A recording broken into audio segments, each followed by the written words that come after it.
It's Lil Baby.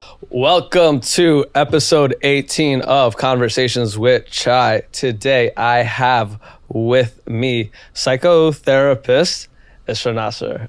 Thank you for joining me. Of course, I'm happy to be here. No, absolutely. I'm so excited. And I kind of just want to jump in with what we were talking about before, because that was like the immediate thing my brain like went to and I kind of wanted to talk about. Do you think, we were talking about like family dynamics before, do you think that like things like ego, things like insecurity kind of come from family dynamics? Yes, they do. Okay. But that doesn't mean that like you're destined for it. But you can understand a lot about where your ego comes from or your issues with security, insecurity, all of that. You can understand where it comes from by looking at your family dynamics. But that doesn't mean that you can't change it. So that's something I always tell people, is that your family is not like a permanent thing for yourself. You can choose to break the cycles. You can choose to change your relationship to your ego, even if you weren't raised like that. So I kind of get two different schools of thought, right? Mm-hmm. I think I'm from that school where I like try to learn about whatever the issue is and where it stemmed from and try to change it. But I've heard the other side where it's like people just give themselves like the grace to act that way, like whatever that thing is, mm-hmm. right? Like I have like a friend, like they have like really bad like things with like mornings and like space, right? Like my sister's like that too. Like morning time? Morning time. Okay. Right? Like they have like a very, like my sister, like she puts like sticky notes on her door, mm-hmm. like at our house.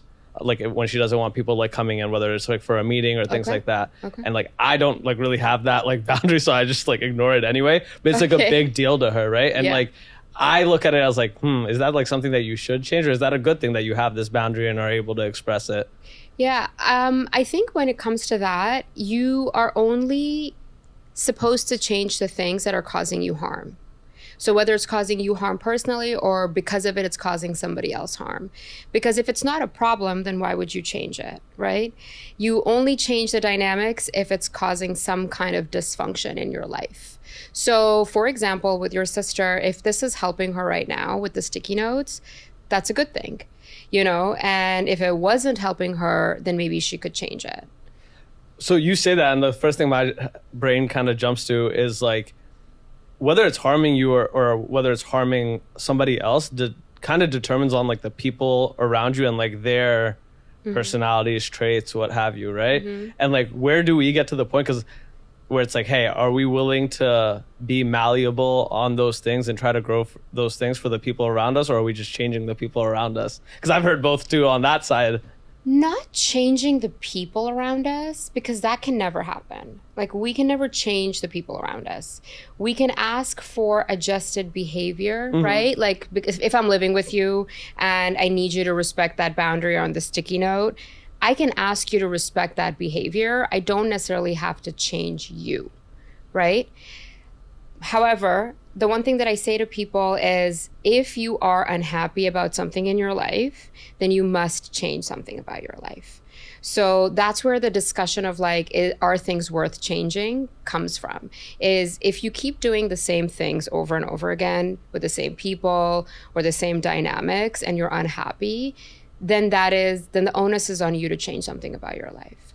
But you don't have to change it if you're not unhappy. See, like that's like interesting to me when you say like the same dynamics and same patterns, because I see that repeated in like myself like a lot in like romantic relationships, right? Like I always feel like I jump into things and like at the times they like first appear to be different, but then they all kind of fall back into the same like dynamics, right? Yeah. And like I'm like talking to my therapist about this like now, and I'm just like, is that something that I have to change? And she's like, well, if you're unhappy with like all the outcomes, then probably. Mm-hmm. But like, mm-hmm. but I know some people where they're just like, they have a different approach where it's like, okay, like it's not working because of the person I'm picking.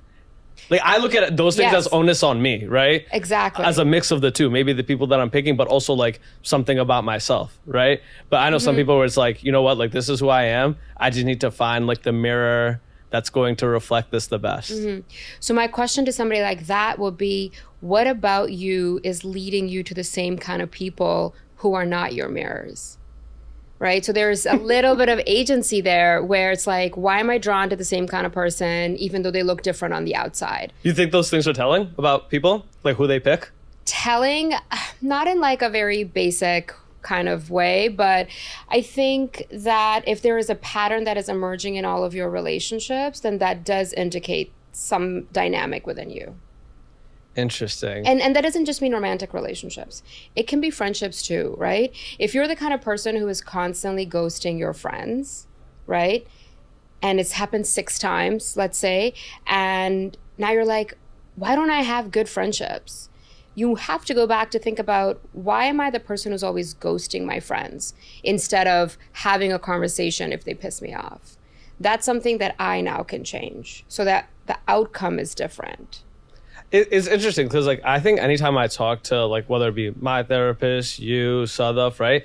The thing that I always hear at the underlying of this, and the thing that I think I had to take like years to develop, was the willingness to even want to change, right? And like I guess like whatever you want to call it, EQ, to say I need to change. Because I think a lot of us like walk around, and I probably did for a long time, and like the blame was always on everybody and everything else. Yeah. Right? Like everybody else around us, right? But like, how do you get somebody from that point, the point that it says I need to change? Because like without you knowing that a change needs to happen, you're never going to actually do the work to, like, that is its own difficulty, right? 100%. But how do you get there? So the paradox of change is accepting yourself and knowing that you have to change. So that's a really complicated thing for people to hold, because we just either want to accept ourselves or we get really mean to ourselves and we can just kind of put ourselves down and say, everything about me sucks, I have to change it. But if you think you have to change everything about yourself, you're not going to be motivated to change. It's too overwhelming, right? That's when you kind of see the low self-esteem and that kind of stuff. If you think that I just have to accept myself for who I am, this is just who I am, then you'll never grow. And that can lead into like arrogance. So the work to recognize that there needs to be this middle space really comes from the person, because you can come into therapy, but in order for you to even be there, you've already done that work. So I don't generally see people who have not thought about change at all. And if you are an individual person, right, somebody who's watching, how do you get to that place is you have to look at your life holistically and ask yourself if you're happy with the outcomes in all the domains of your life. If you're not happy, that means there needs to be some change made. And most of the time, that change requires a change from within as well. So let's say you have a really shitty job. Your boss is terrible. That's something that's like kind of out of your control. But are you applying to new roles? Are you updating your resume? Are you trying to move forward? Are you upskilling so you can get something else? What are you doing to change your situation? And so I think those are the kind of questions we have to ask ourselves, is where do I have the power to move the needle if I'm unhappy? And then you can go into the journey of, okay, I need to change some stuff about myself. So it's interesting because I like think I have this conversation with like my cousins a lot. I always hear from them saying, hey, it's not worth bringing up like things like mental health and changing personality traits with my parents because like there's no point, they're already set in their ways. But I'm like, I don't necessarily agree with that because I've seen change in like my parents. And it's like the craziest thing because I don't know how actively they think about these things. It's not like I brought these things up to them, right? I brought those things up to them and how like relative to me. Yeah. Like I brought it up and like, hey, this behavior is like, I get annoyed at it, right? But I've seen my parents like semi round those things out. But I don't know if like my parents are like sitting around actively like, hey, like I have this personality trait, right? Like I think they just do it because they understand how it affects like me and my sister, right? But do you think that it has to be the super active thing, or do you think by at some point identifying patterns in your life, you're just able to kind of adjust? I think both things can be true depending on how big the issue is. So can we just make adjustments of behavior patterns in our life and our relationship? Absolutely. If there is a bigger like a bigger overarching pattern or theme in your life and you want to actively change that, then you might need added support with a therapist or group therapy or something like that, or even self-help books, just engaging with yourself. I think, our parents are a little different because they have histories of trauma because of a lot of things that have happened to our community intergenerationally, like with wars, but also immigration and migration itself has a lot of trauma.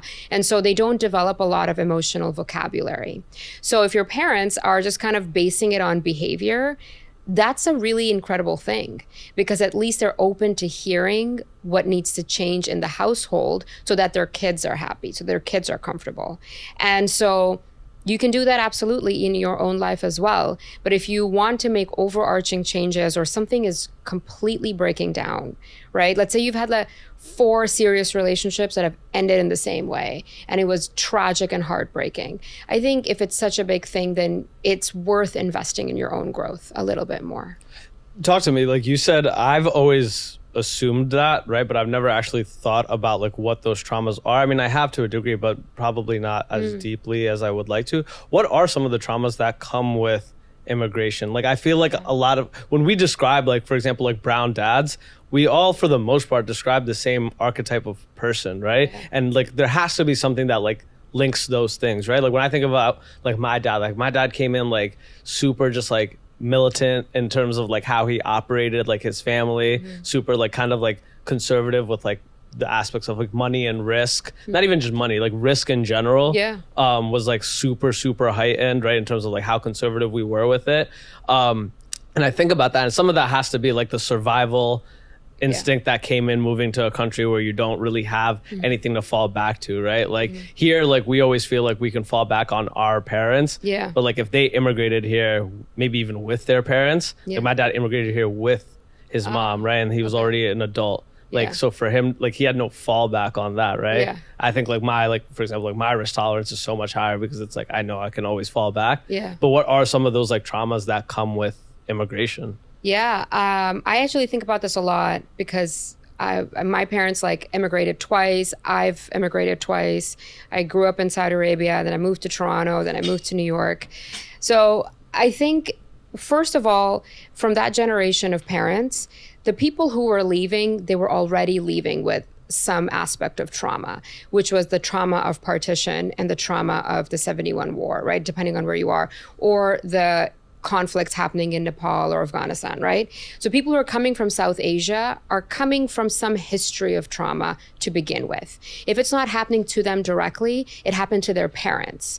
And so that intergenerational stress and fear and scarcity mindset settles in already. And then they move to this foreign place. And so people don't look like them. Many of them don't speak the language. The weather is totally different.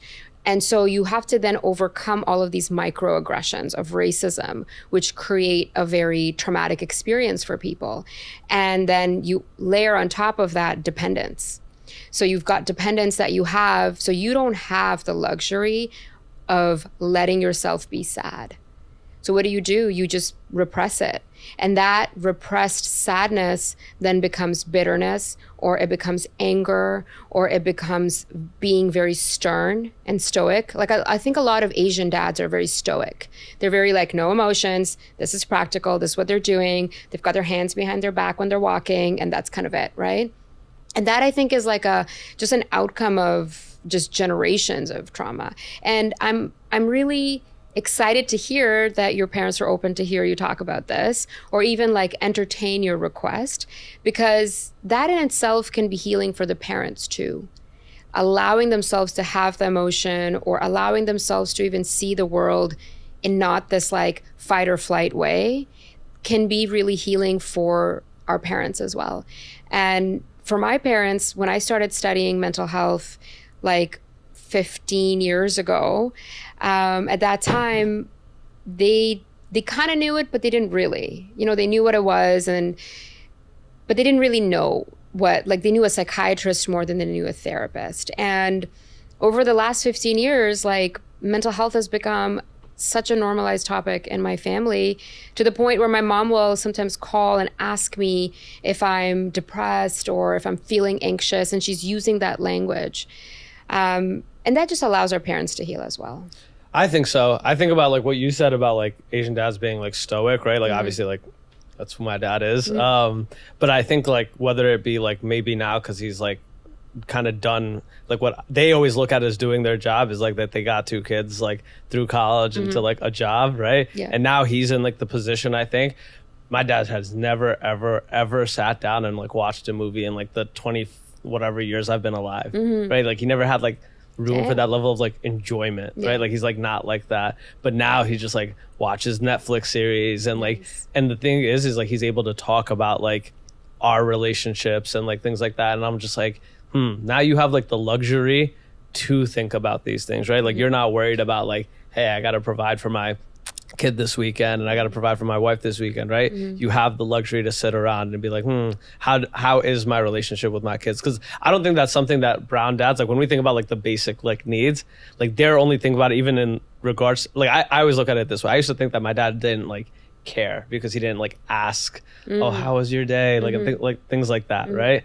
But it's not that he didn't care. It's that he didn't have time to care. He didn't even care about his own emotions. He didn't have time to care about like my emotions. He was just caring to make sure I was fed, roof overhead, right? Like that was like the height of what he could care about. Now he's able to care more so about like, oh, how are you feeling and things like that, right? And I think like that is like a big jump. And like one, I'm like grateful that a lot of people in our generation are getting to experience with their parents. Because I looked up one day and I was like, damn, do I really know my parents? Do my parents really know me? Yeah.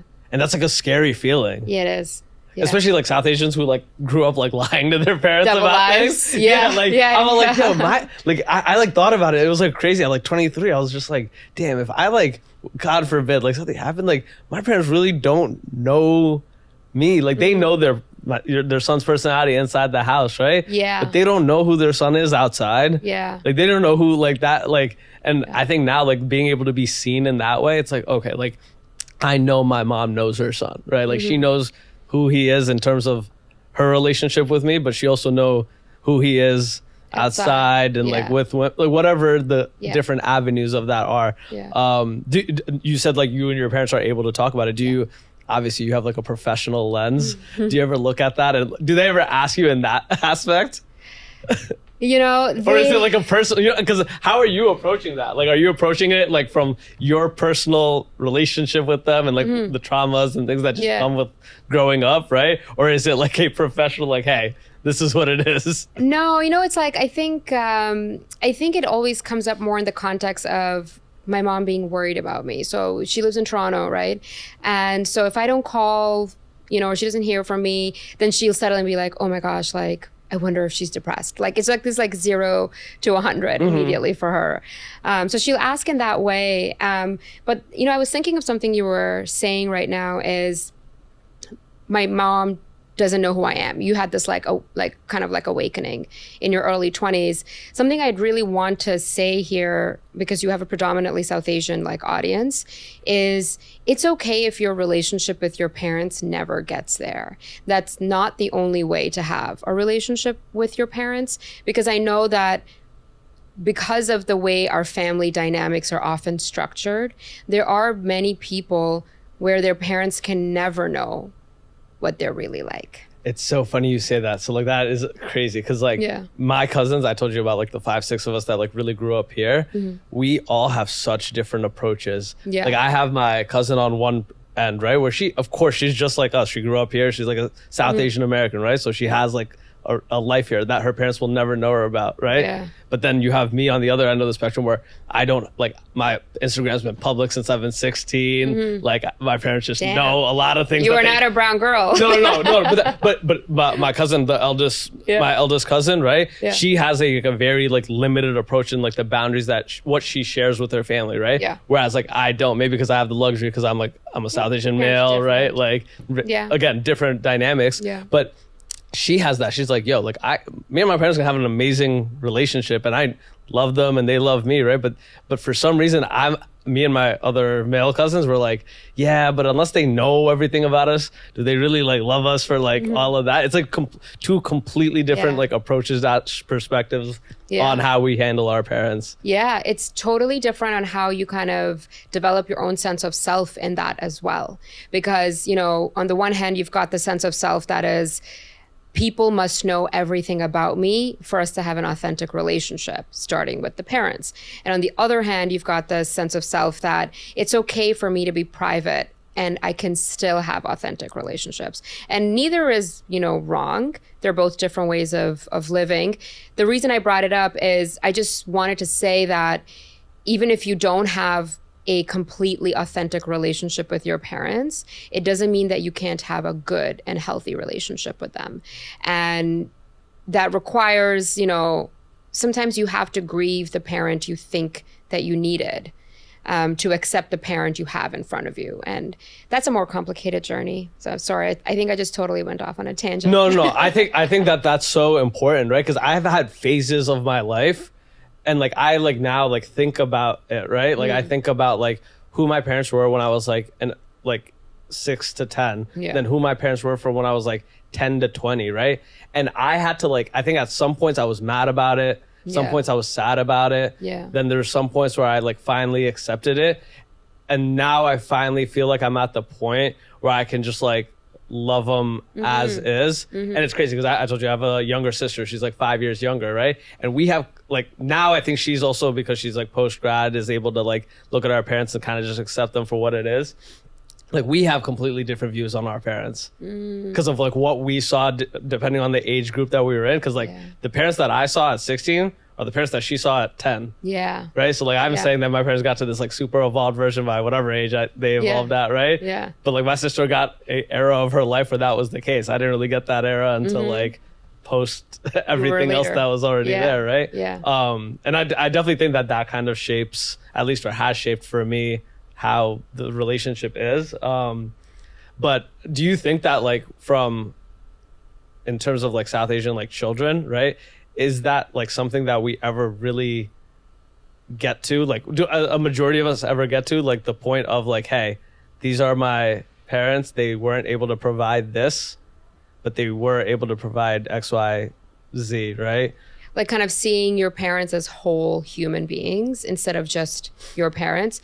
I think most people get to that place in general. Not because they're coming to therapy, but because of like life experiences and because your parents are also growing with you. I read somewhere, this is like a TikTok meme that said, you know, your parents are doing life for the first time as well. And that's the thing. I think most people, as you grow older and life starts happening, you'll start to see them as human, and then you're forced to see them as whole.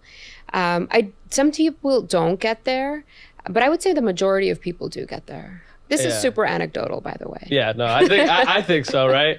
But I think that level of grace comes with understanding, like the way that I give myself grace on like who I am as a person because of XYZ traumas, right? I then have now, I think, been able to extend that onto my parents, right? It's like, listen, if that's my traumas from having these parents, who are their parents? Yeah. Right? Yeah. Like, I think about my dad, right? Like my dad's mom, my grandmother, she got married at like 16, had like 5 kids by the age of like 21, 22. Yeah. How great of a mom could she have really been in the sense of what he needed? Yeah. And, you know, she probably tried her best and her situation was so limited and she could do what she did. And that's kind of it, right? And then he became a byproduct of that. And that's the dad you got. It's so complicated. I think our relationship with our parents is like so complicated, but that doesn't mean like it's a bad thing. But, you know, because in my work, that's kind of the thing people are talking about the most, right? Is even though it's like stuff with work or relationships or whatever, oftentimes the conversation comes back to parents when you're sitting with a therapist. And it's so heartening to see people come to that realization that, okay, you know what, I can accept these things and I can reject these things. And now I can have a new relationship with my parents that's more on like adult terms. Yeah, no, I think it really is a blessing that like some of us, so hopefully all of us, get to like experience, because like it does like give you like a completely different view on like even like love itself, right? Like I like think about like that even, right? Like the grace of accepting like, all of us as humans. I think at like a young age, like when you're dating at like 18, 22, you look at somebody and you're like, damn, like I need them to be like perfect. I need them to hit all of these things. And like if they do this one thing wrong, I just can't like love them, right? Yeah. But then like real adulthood and real like empathy is like understanding like, hey, this person has like all of these things I love about them, and maybe they have these like small tweaks, but I can still love them through all of that. Yeah. I can even like maybe grow to love those small things that annoy me. That's a really, really evolved perspective. I think in today's like day of everything is a red flag and everything is an ick, that's like a very refreshing perspective. I think that's but what you're describing though, I think is probably the reason that so many of us are probably getting married later and later. Like, and I think the studies are coming out that more of us are single than ever, right? Because you are looking for like, and that's. Do you think that obviously like it's such like social media obviously had an impact on that, right? Yeah, social media and access to people. So not just social media, unless you count dating apps, social media as well, or the internet in general. It creates this false sense of optionality. So you're much more willing to kind of walk away from something that didn't meet the 100% mark because you're like, there's like so many more people. Let me just open up Tinder. There's like 17 people in my vicinity right now. And it just makes it very fast. We're just in like a really fast world, right? And the phrase I want to use is like, I think we, especially post-pandemic, I feel like people, this might be a hot take, so let's just see where I go with this. I feel like people have become disposable to each other. And we're very quick to just like drop a friend because we didn't like something about them.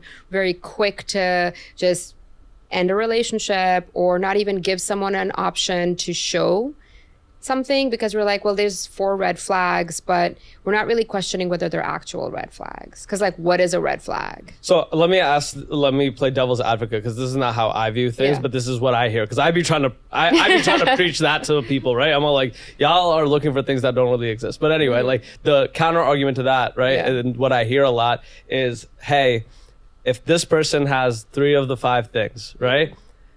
Why would I stick with this person when I know that somebody with the 5 of the 5 things is out there because I will find them because I have access to unlimited people? Like, what is like the evolved way to view that? Because like that kind of makes sense to me because it's like, you know what? If you want these things, somebody out there is going to probably fill all the 5 if you date long enough, fast enough, right? Whatever, right? And those 5 things change, I'm sure, right? But like, what should be the evolved approach to that? Well, my counter to that statement is that if you meet somebody who meets the 5, right?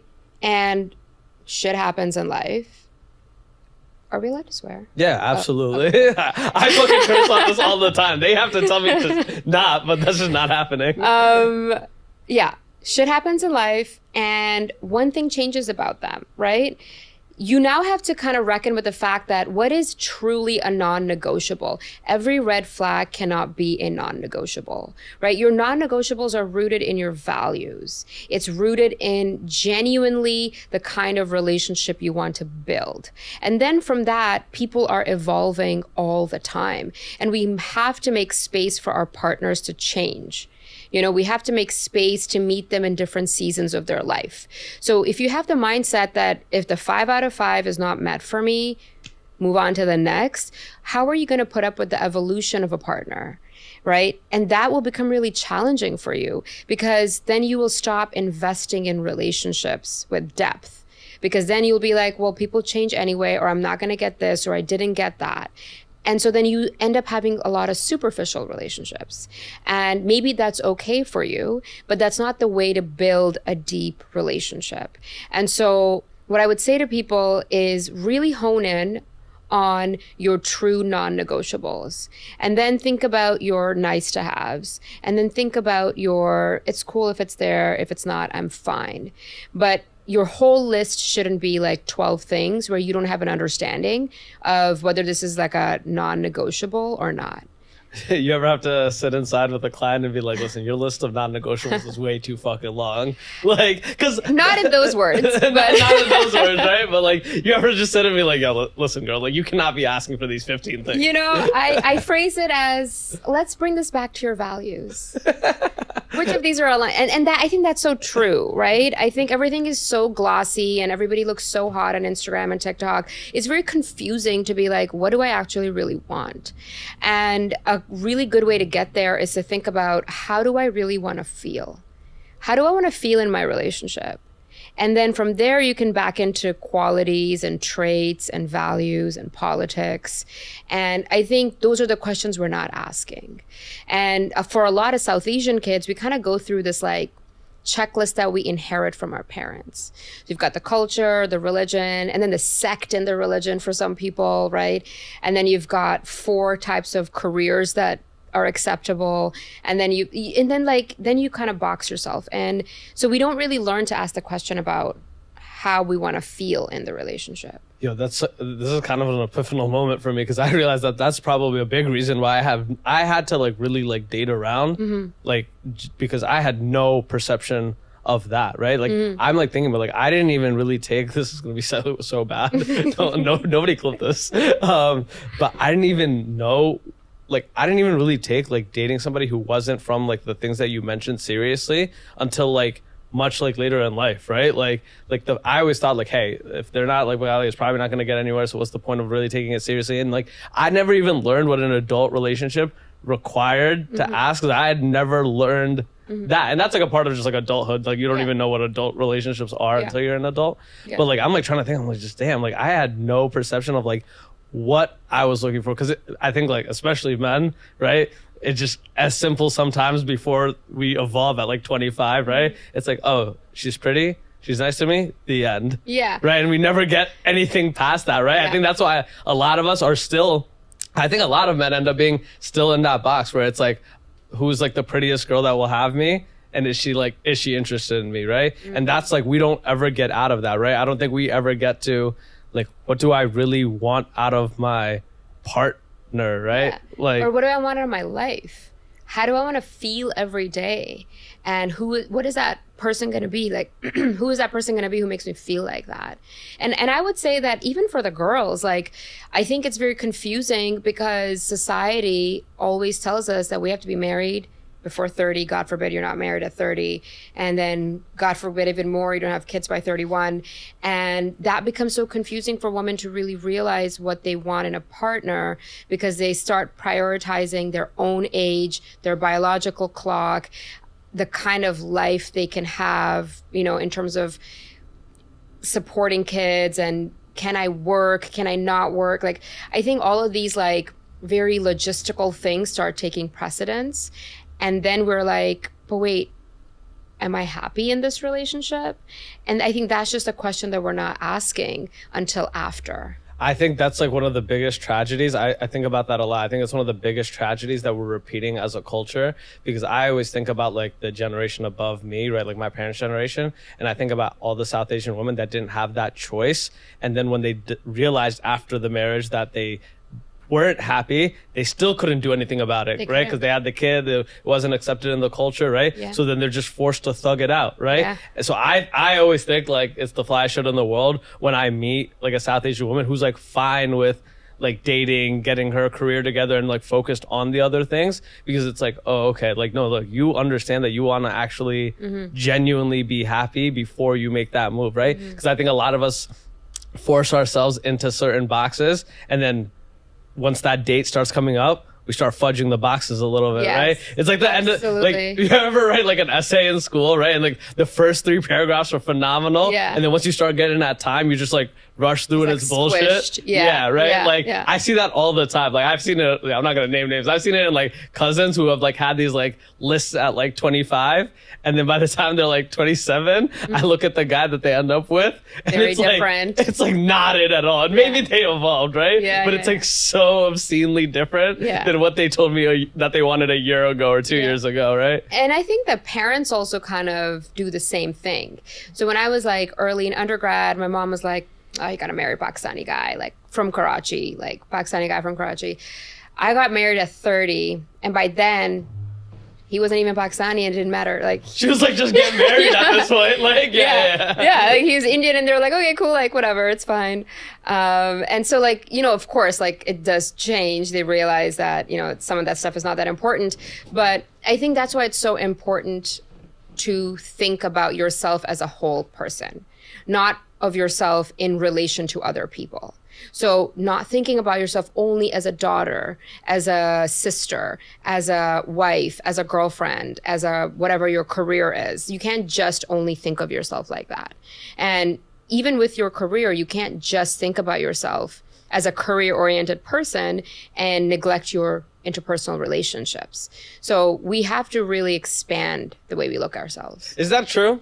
I'm like asking that question to myself now. Yeah, I think it's true. Really? Why don't you think it's true? Not that I don't think it's true, but I think that, like, because think about it, like, I think about for myself, right? Like, I've had a ton of friends, like, I could, like, when you're saying, like, if I just focus on my interpersonal relationships, like, that would be the case. And of course I need them, and I understand that I need them, and I do, like, absolutely value them. But I've also had moments where I've had all of that, but then because the career or whatever wasn't exactly what I wanted, like, I didn't feel like fully, I think you misunderstood me. Okay. What I'm saying is you need to look at it holistically. You can't just be like, I'm only going to focus on my career and ignore your relationships, because then you'll feel lonely. And you also can't think that, okay, you know what, my career is whatever, I'm just going to focus on my friends and find a partner, and then I'll be happy. Who cares about my job?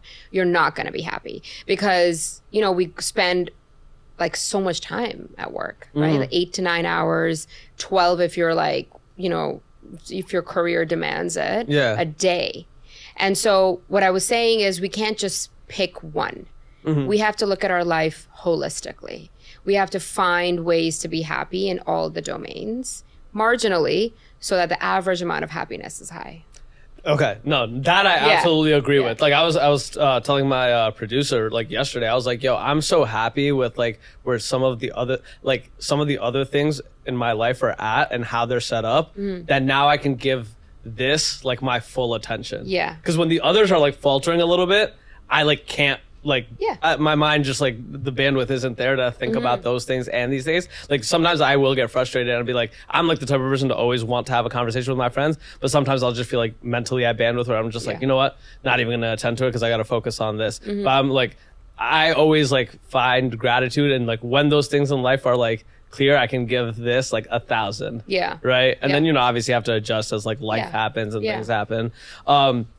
Do you think that, like, especially, like, I'm 27, right? From this age, like, do you think that we misprioritize those things from, like, especially South Asians, from 27 to, like, 32? Like, do you think that we're misprioritizing as, like, obviously this is like a average, right? I think there's a lot of pressure in our community to get married. That's for sure. And I do think that if we come from, like, high achieving families, then we definitely put a lot of pressure during our early 20s on building our career, especially if you're going into medicine of any kind, or if you want to work in finance, like, you're grinding it for 140 hours as an analyst. You don't have time for relationships or anything like that. But I don't know if that's specific to South Asians. I think it just kind of depends on the family you're from and what career path you're choosing. But overall, I do think that as a society, we put a lot of pressure on marriage. And you think that's, like, just an overall societal thing? I think it is an overall societal thing, more so for women. And then if you layer in the South Asian aspect, then I think it's on men as well. It's not as heightened, though.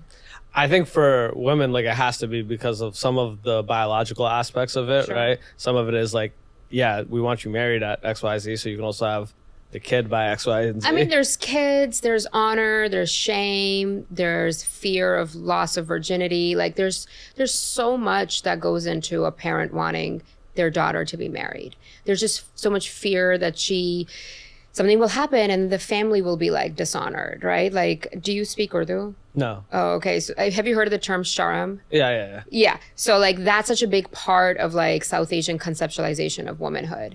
And so I think that has a lot to do with the pressure in our communities, outside of just having kids.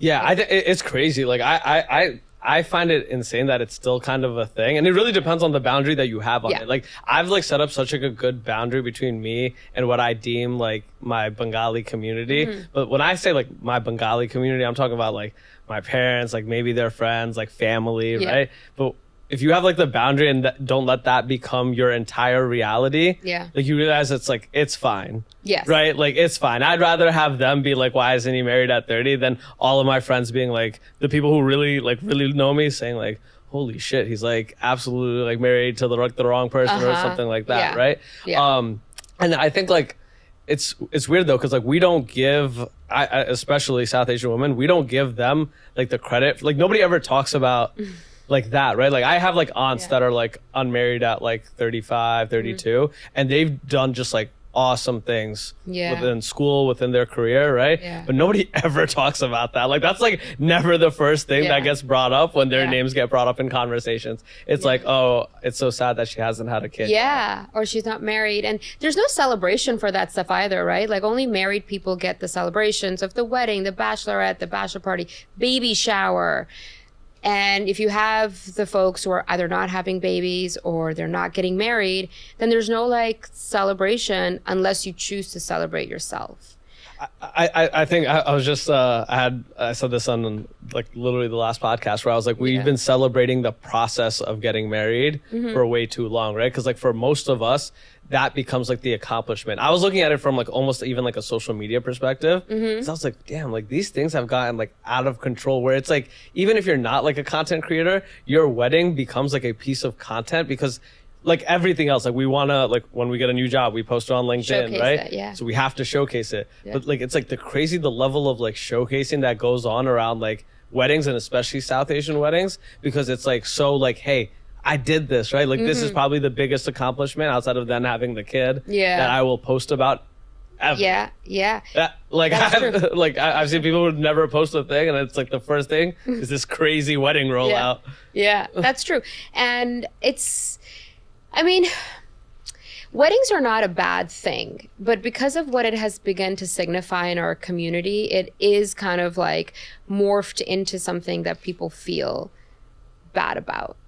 Do you understand what I'm saying? Yeah. Like, I think if, you know, there's the concept of like joining somebody in a union and celebrating that with the people you love, I feel like gets lost and as somebody who planned a wedding, like we had like 300 people, I can say that unless you intentionally prioritize feeling happy that day, you can get totally caught up with everything else that you're talking about. The videographer, the food, the decor, the flowers. There's so many moving pieces, but ultimately, like it should just be a day that you're happy. That is the craziest part. Like I hear everybody who's like, I'm so stressed out at my wedding, and I'm all like, that's insane. Like you're spending so much money, time, effort for you to be stressed at your wedding. Like I want, I'm just like, yo, you're like, I don't want that. I want to be absolutely like stoked, right? Do you think like I'm like having this conversation with you, and I'm just thinking, like, do you think it helps having a South Asian therapist if you're a South Asian? Not that it helps. Like I almost think it's like kind of necessary. Like I would find it hard to have these conversations with somebody that didn't just get it. I could describe it, but it's like hard to like. So what you're saying is like if you don't have a South Asian therapist, you kind of have to do the explaining. You have to contextualize, right? So if you were to be like, I had 500 people at my wedding, someone who's not South Asian or Asian would probably be like, oh my gosh, 500 people? Where did you even have that wedding? Even if they are a therapist, right? However, I think while having a South Asian therapist makes it easy to connect and initially be able to tell the story and not have to over-explain every aspect of your existence, it doesn't always mean that it's going to be a right fit. So that also really matters. And the same judgment that you would use with a non-South Asian therapist, you have to use with a South Asian therapist as well. So just because someone's brown doesn't mean that they're good for you. So I think we are allowed to be discerning in that way. And the second thing I'll say is sometimes a non-South Asian therapist will surprise you. And having an alternative expectation or perspective kind of actually balances out how you're feeling. And so I wouldn't write off a therapist just because they're not brown. But I would say is if you're really thinking that, hey, I need somebody where I don't have to explain some of this stuff, then definitely look into South Asians, but still have your filter on. When you say, I've heard that a lot, right? And I've heard my friends say it. And I don't think maybe because like the first therapist I went to, I felt like it was a good fit. Like you guys are pros, right? Like this is like a job like anything else, right? Like you should be good at like what you, like I would hope, right? But like what does a wrong fit really mean when it comes to a therapist? Like how do I know that? Because I don't think I've ever felt that way. Like I've never felt that way about my therapist. But like I wonder like how do you establish like, hey, is this the right therapist for me? Because I think like we talk about like, oh, you should find the right therapist, but what does that really mean? Yeah, so finding the right fit for a therapist is something you're going to feel. You might feel unheard by them. You might feel like when they summarize everything you said or they summarize your experience, they're like way off the mark, right? They're just like not getting you. Even though you've explained the thing, they're kind of understanding it differently. If they interrupt you a lot, I think that's definitely a red flag for a therapist. If they're too prescriptive, that's a red flag. So prescriptive, sorry. So as in like directional. Okay. You need to do this, and then you're going to do this and this and this and this, and this is all you're going to do. Instead of collaborating with you and coming up with a plan, if they're being prescriptive and directive, then that's not necessarily a good thing. Once you have a relationship with them and they tell you that, hey man, you should really journal, that's not what I mean by prescriptive. What I mean is if they're like, no, you must do this. Go talk to your mom and tell her that these are your boundaries, right? They're not really understanding your perspective. They're just telling you what they think is right. That's not the job of the therapist. The job of a therapist is to get you to think about it instead of telling you. So things like that. And I think most people will feel it like just in their instinct within like 3 sessions to 4 sessions. You'll start to be like, okay, it's a 4th session, but they're not really getting it. There's no connection. And then you've got like, just like in every profession, you've just got people who are not good, right? That's what I was thinking as you were saying that. I was like, there's definitely just some therapists that are like every other job, that there's just some bad, because you're saying like they're jumping in and stuff, right? Yeah. Like that's not, it's a bad fit. You're just a bad therapist. Yeah. Like, and okay, I understand what you mean by that question. So the things I just talked about were more like bad therapist qualities. A bad fit might be, let's say there's a therapist who's trained in very action-oriented behavior therapy, cognitive behavior therapy, right? That's all about now. That's all about what are you going to do right now for your symptoms? Here's strategies we're going to use these tools. And then you've got therapists who are trained in psychoanalysis, who are all about the past. We're only going to talk about your family and your childhood and your earliest memories of shame, but we're not doing anything. Like you're not leaving with a skill or a strategy. We're not doing anything. So those are 2 different trained therapists. If you're ready for action and you're going to a therapist who's just very like abstract and talks about the past, you're going to feel stuck because you're ready for action. do you think you need one for the other? Like, do I need to know the stuff in my past to do the action? No. Okay. No, because if you're not ready to learn about your past, you can still do the action. You can still do behavior therapy. You can learn how to manage your symptoms. And maybe you never want to know why they're there. And that's okay. You're allowed that. But if you really want to understand why you are the way you are, you have to go to the therapist who talks about the past. I think maybe because I'm like biased because I feel like I've had the experience where like I got to sit and think about all of the little things and then look at how it affected my personality and then identify like, okay, I have to change this. But like obviously like because I have like cousins and stuff that like kind of understand their trauma, but they're just like, yo, we're just so high functioning. Like it doesn't matter. It doesn't matter why it happened. I just want to be able to make it through. I'm personally biased too. I'm trained in psychoanalytic. So my framework is always like, okay, I wonder how their past is showing up. I wonder what their family was like. What are their parents like? So that's my personal bias, but I don't think you need to do that. I have a question for you just personally, because now I'm just curious how I want to approach this. Like, do you ever tell or make that connection for your patients? Like, hey, you're doing this because maybe your parents did this. Like, are you ever the one to kind of guide them there? Because I think about some of the things that maybe I've identified, and I wonder, I'm like, have I identified them or am I completely off base? Right? Like, I'm not like 1,000% sure, but it's like what I think kind of happened, right? In terms of like why it affected me and why I'm like the way that I am. Yeah. So, as therapists, we kind of get to know the person. We ask a ton of questions, and then we start mapping out like hypotheses about like themes in your life, right? And if I have an inkling that, okay, what's happening right now is connected to what happened in the past, but they're just not seeing it, I'll ask leading questions. I'll ask guiding questions. I'll ask questions so that they can start moving towards making that connection. I tell my therapist I hate that shit all the time. I'm like, don't guide me. Just tell me, just give me the direction and let me, just bring me there. And she's like, this is not how that works. Exactly. However, if you build enough of a rapport with somebody and you have enough of like a relationship with them, you can say something as direct as, do you think this is connected to X thing? Or how do you think this is related? Or would you say that's like, you can be a little more direct, but that only happens if you've worked together and there's like a sense of safety and they're not going to think you're like making like judgments about their life. Like as therapists, like we just have to be so careful about how we're phrasing things, how the person will understand what I just said. And I think a lot of times people think that our jobs are really easy because we sit and listen. And I hear a lot of people say things like, oh, I'm just like a therapist. I'm such a good listener. And they're not therapists. And I think that's a piece that people don't understand.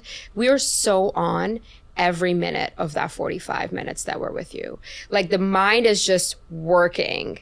And I think that's something people don't understand. No, I think it's like the craziest thing when I like say something and like people say that they're good listeners, but nobody's as good of a listener as my therapist. There's just no way. Because there's certain things that I said, I'm like, damn, I only mentioned that once to you. How did you just put that together? Mm-hmm. Like I have like friends that have like known these things that have never put it together about me, right? Yeah. And I'm just like, and these are friends that I've like talked really intimately with, right? Yeah. And I'm just like, you still haven't put that together. Yeah. Like how did she just remember that thing from 3 sessions ago and link it here? Yeah. It is the weirdest superpower because I don't have a great memory outside in the rest of my life. I was gonna ask, do you turn it off for your personal connections? I mean the analytic portion. Yeah, absolutely. Okay, because I was 100%. Like, yo, that can't be like. I feel as your friend, like I can't say things around her. No. It's but like. I'll remember stuff that my clients told me about their friends from like 5 sessions ago, and they'll bring it up and be like, oh yeah, like that friend and you did that thing with them. And they'll be like, yeah, it's like this bizarre superpower that you have the moment the session turns on, and then session turns off and then you literally forget. And then a year later, like I have some clients I had last year, I couldn't remember anything about them. Because the mind just immediately has gotten rid of all that information. But if I'm in session with you, I'll just remember everything. And I don't know how you build the skill. I just don't know how it happens because I can't tell you how it happened with me. I think part of it is probably your brain at this point is trained to do that. Like practicing it. Yeah, like people always ask, like you asked me before, like what are my questions for this? Yeah. Right? There's no, like people think it's like, oh, like really no thoughts when I say there's no thoughts. Yeah. But like my brain is just like it's always on, right? Like I'm always like listening to like kind of, I don't want to say because I'm right? Not like a therapist, right? No. But like I'm like a podcaster, always listening to make sure like, yo, like I know exactly how I want to volley this back, right? Yeah. And I think like some of the best therapists and like even people are just able to consistently do that with empathy. I think that's like the next step of it is to be able to volley back with empathy, right? Like being able to volley back is cool, right? But then the empathy part is a whole different part. Yeah. I think we're wrapping up. I kind of I end every podcast like this, right? Because obviously you're building in like your space. Like I love your content. I think it's like those things are like you can tell because so many people identify with them as soon as they read them because they might be people not currently active in therapy. Like, but I see your stuff get like reposted on like my friends' feeds, and I'm all like, oh, okay, like they clearly like something in them identified with this, right? So in like kind of like whatever it be creation, like what do you see for yourself next 2 to 3 years, 5 years, whatever, something? I call it calling your shot. Right? Something like manifesting, like something you want to do. So my book is going to come out next year. So I'm hoping that the launch goes really smoothly and that it's a book on productivity, toxic productivity and self-esteem. And I'm hoping with that book, I can kind of solidify becoming more immersed in mental health education. So I'd love to do more speaking, more keynotes, workshops, things like that. And I think that's the purpose that I have found in content creation, because that's not why I started. So that's my shot, is hopefully this book can lead to another book. That's amazing. And I'm definitely going to have to read that, because toxic productivity, I'm definitely going to ask you post-pod. Yeah. But no, Israa, thank you so much for doing this. Yeah. Yo, thank y'all for listening. Peace.